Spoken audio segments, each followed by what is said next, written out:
Okay. Okay. Ang nangyari, na-evict tayo doon sa aking workbench. Kasi may nag-work from home. Doon daw siya magtuturo. So, okay lang. Dito na lang ako sa dining table.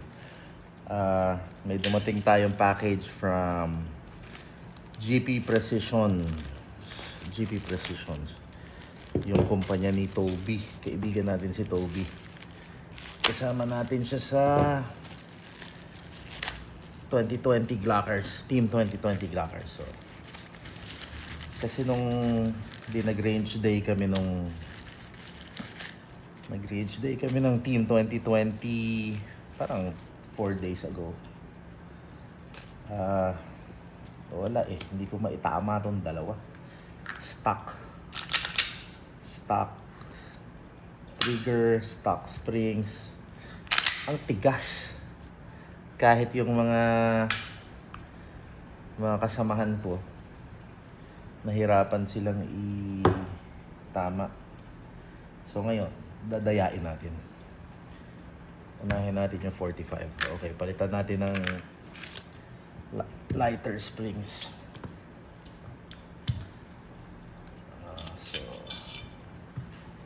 Teka, ano bang... Wala akong tool. Kailangan ko ng tool.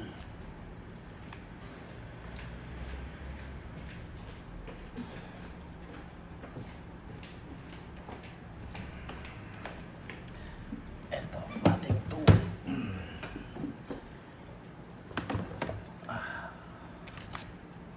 Ay, mali.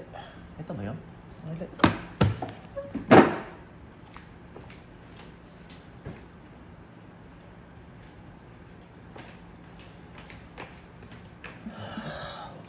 So ito yung pinadala sa akin to ni Toby. So I'm assuming this one's for the 45. Okay.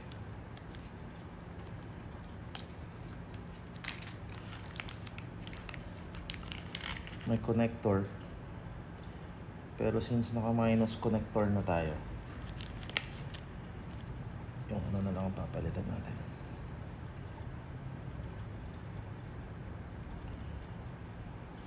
Spring ko. Nako, napunta sa loob yun.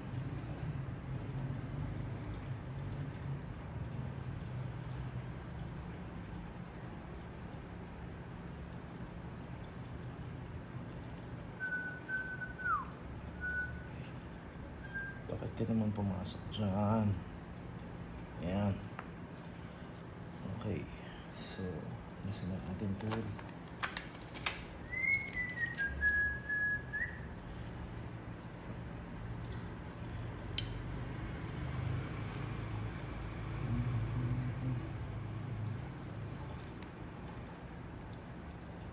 Tanggalin muna natin yung striker spring. And for the extractor, kalasin natin. Uy, tanggalin natin yan.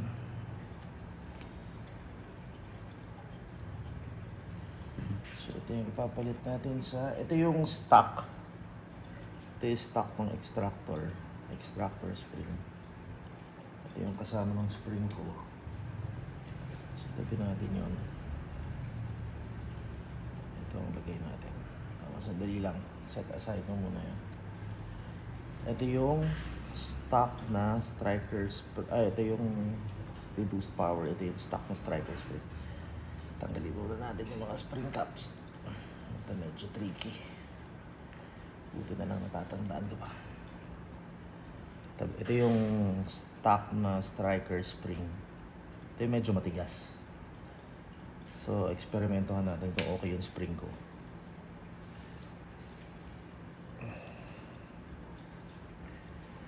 Ito medyo tricky.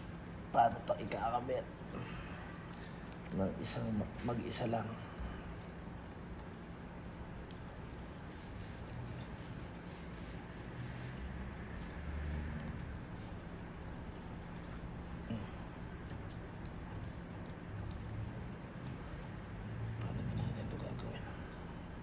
Yun, galing.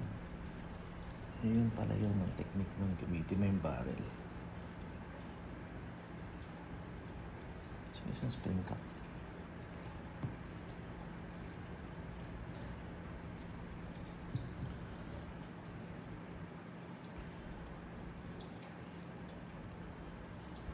Ayan. Galit natin yung spring cap.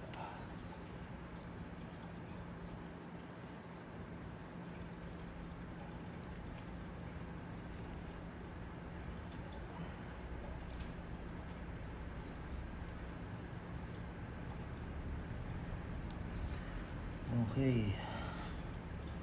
So yung striker spring niya, reduced power, pero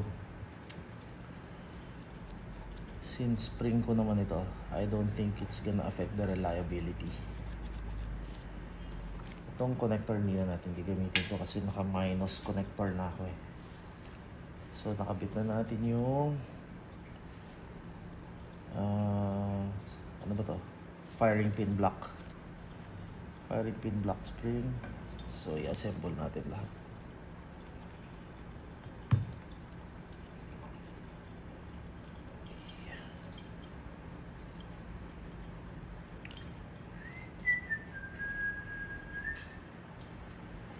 May LSS ako dun sa Opalite eh, putya.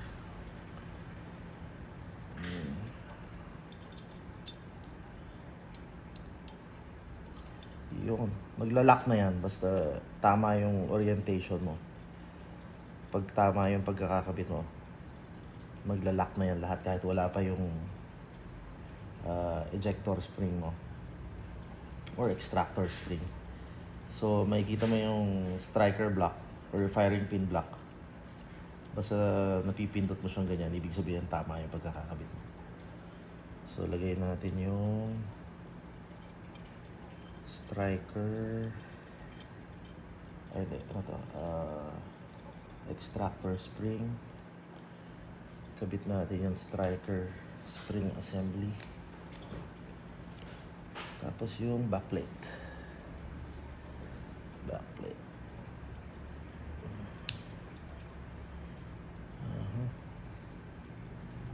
Kabit to.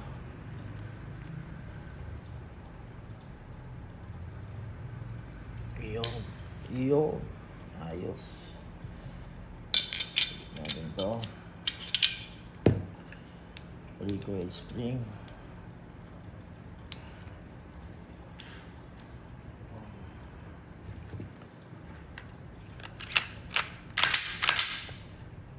Ooh. Yun. Okay na, kukuha ko ng nasan ba yung mga dami rounds ko para hindi mabugbog yung firing pin.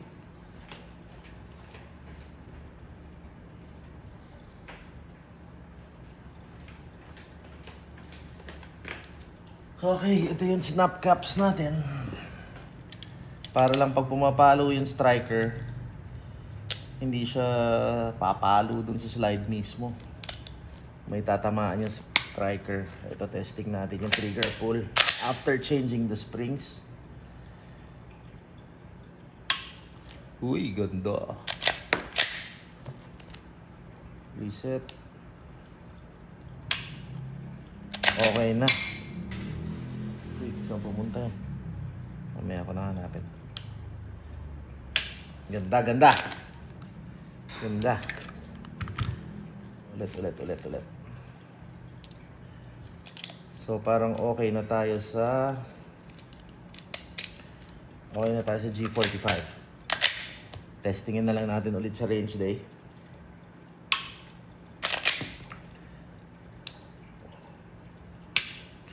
Okay tayo sa G45. Ayos. So set aside na natin to.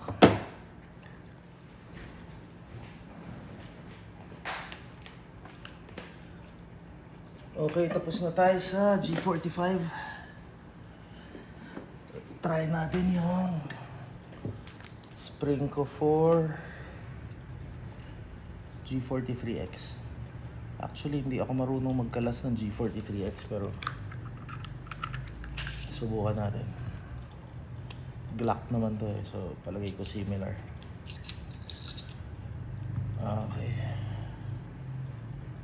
Parang ganun din siguro. Striker spring na lang ang papalitan natin. Kasi tigas.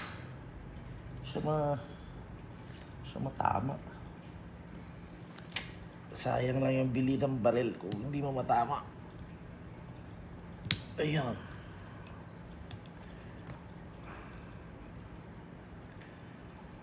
So, similar. Palagay ko pareho lang. Striker spring assembly. Extractor spring. Tanggalin natin extractor. Tapos yung firing pin block. Firing pin block, spring. Lagay natin, set aside. Tapos itong spring ko.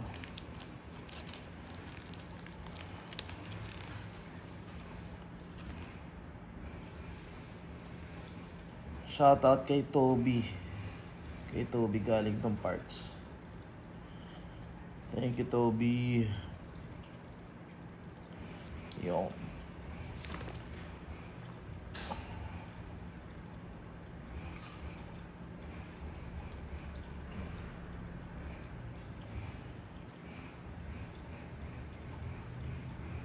Okay, so ganun lang din ulit. Balik natin.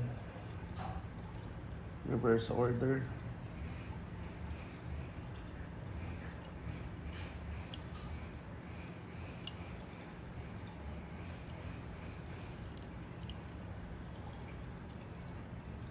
Baliktad yata.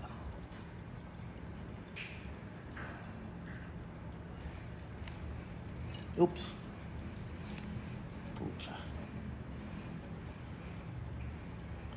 Niiwasan ko kasi tumalsik yung spring. Pag tumalsik yung spring, ako, goodbye tayo.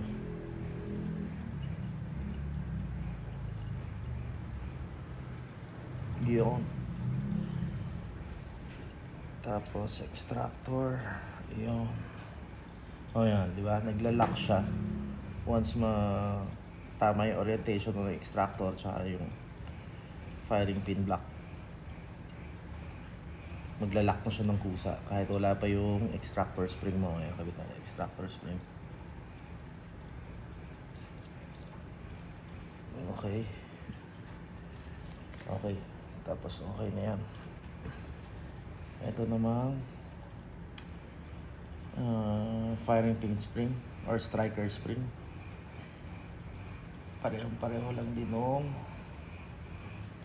G45. Compare mo yung reduced power sa stock. Medyo mas maiksi lang ng konti yung reduced power spring. Para lang gumaan-gaan ng konti yung trigger pull kasi talagang hindi ko matama eh. Nakaka-frustrate. Munti ko nang i-post for sale yung barrel dahil hindi ko matama eh. Ngayon, modify lang natin tapos test fire natin ulit. Pucha, muntik tumalsik. Kabit ng spring caps.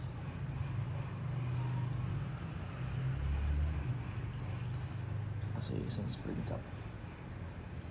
Yeah. Okay na. Yan ang kinaganda ng Glock. Kahit hindi ka naman talaga gunsmith. Basta alam mo kung paano siya dinidisassemble at rini-reassemble. Kakabit mo yung mga simple-simple mga springs na ganyan. Para ma-improve mo lang yung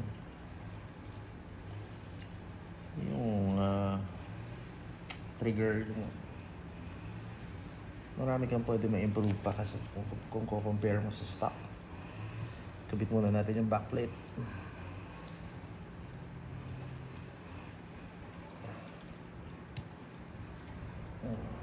Yun. Tapos push down natin itong eject extractor spring. Medyo matigas ah.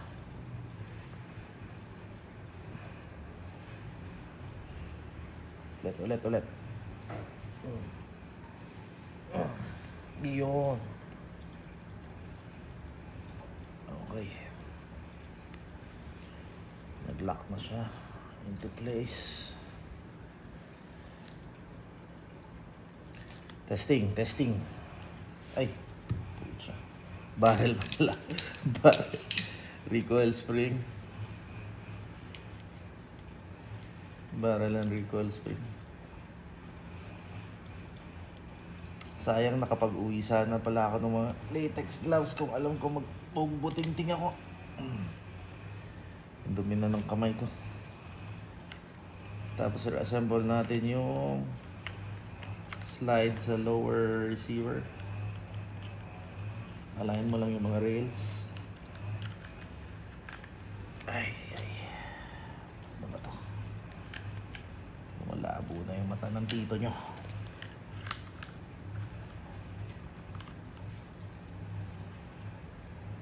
Hindi ko makabit.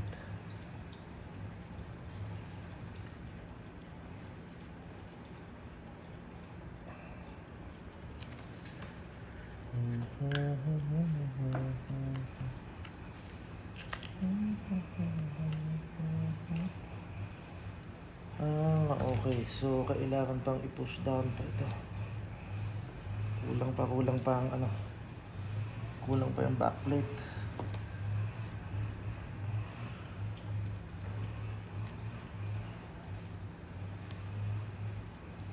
Yun. Kulang pa yung paglalak ng backplate kaya ayaw pumasok. Yun. Function test. Okay, nag-improve ng konti yung pull. So, yung snap caps natin.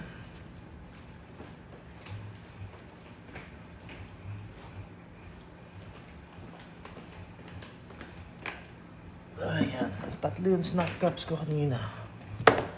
Bakit dalawa na lang? Isa. Saan tumalsik yung isa? Anyways, check natin sa snap cap.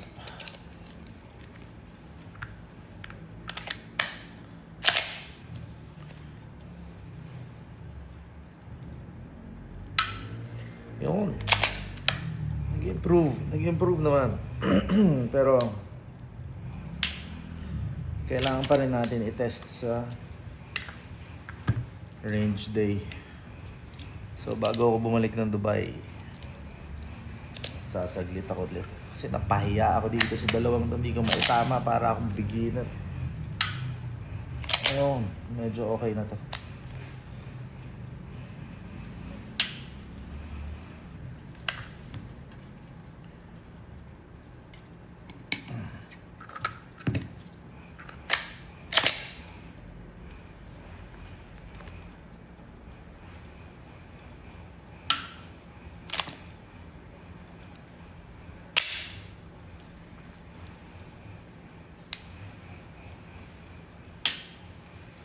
Improve naman siya.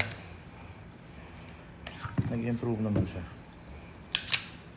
Yung ito pucha, stock striker spring na to, grabe tigas nito. Kahit yung mga tropa ko sa 2020 Glockers na naka 43X, pinasubo ko sa kanila yung stock, hirap pa rin sila tama eh. Eh, naasar nga ako. O, sige, for sale. Pero try muna natin i-improve. Ito, palagay ko, okay na to. Okay, so yun yung demonstration kung paano ikabit ang spring ko. Spring ko from Toby Chua. Tropa natin from Team 2020 Glockers. Okay, 43, 45. Ngayon, balik tayo sa arm score para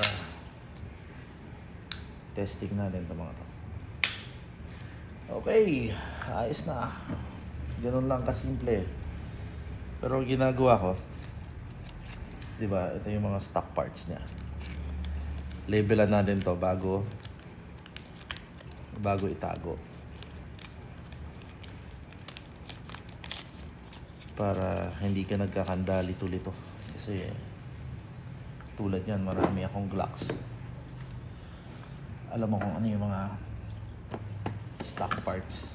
Pero kung maiwala mo man, marami, ayan kinaganda ng Glock. Marami siyang parts na available sa market.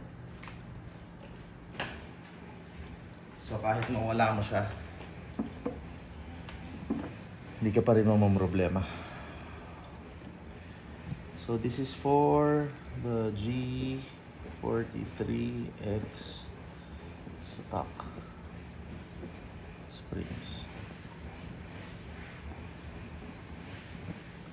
Ayos. Ayan, pwede natin itago. Tapos mag-range day tayo to confirm kung mas madali na ba siya itama. Nag-improve na yung kanyang trigger pull. So I'm assuming okay na to. So magpalit tayo ng striker spring and striker block spring. Function check niya, okay lahat. Reset. Okay, reset. Audible reset. Trigger pull, improved trigger pull. Ayos.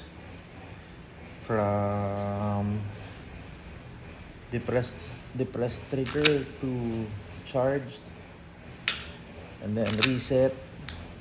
Okay, yung function check. Itong 43, ganun din. Reset, audible reset. Okay, so kulang na lang is range day to test. Okay, ayos. Sige, kita-kita tayo sa range day.